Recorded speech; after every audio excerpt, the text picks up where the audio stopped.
राधे राधे। राधा नाम कुंड क्यों पड़ा? एक बार सुखदेव जी परीक्षित से कह रहे हैं कि ये परीक्षित, जब भगवान ने गाय चलाकर, बलराम और कृष्ण भगवान गाय चलाकर आ रहे थे, लौट रहे थे, तो उसी समय वृषभासुर नामक राक्षस बैल के रूप में, सांड के रूप में आकर वो गैया को सब डराने लगा। और जैसे ही सब गैया को डराने लगा तो गाय सब भयभीत होकर भागने लगी। और जब सी गाय भागने लगी तो कृष्ण और बलराम के पास जाकर कहने लगी, सखा लोग, कि हे कृष्ण, देखो गैया को सब दिला रहा है, कोई बैल आकर गाय के झुंड में मिल गया है, सब गैया भाग रही है इधर उधर, गाय बछड़े सब भाग रहे हैं।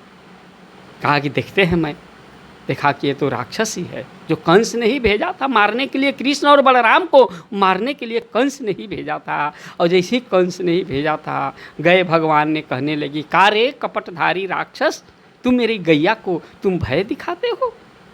जब इतना कहने पर इस तरह से इंद्र का ब्रज टूट पड़ता है, उसी समय उतना ही आवेग में आकर टूट पड़े भगवान पर। भगवान ने एक झटका मारे।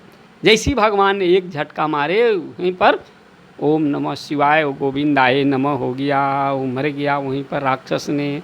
और जब घर अपने आए सखा के साथ, तो राधा ने कहने लगी कि री सब साढ़ को तुमने मारा है, ये घोर से घोर पाप किया है, गौ रूपी का हत्या कर दिया है, अब तुम तीर्थ में जाकर स्नान करो। तब कहने कि तीर्थ को, भगवान ने कहने लगे कि मैं तीर्थ को अभी बुला लेता हूँ, यहीं पर बुला लेता हूँ।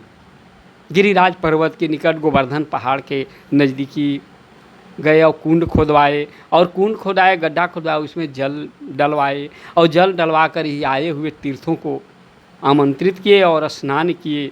और जितने भी थे आए हुए स्नान किए, अपने स्नान किए, राधा स्नान की। उसी समय से राधा नाम कुंड पड़ा।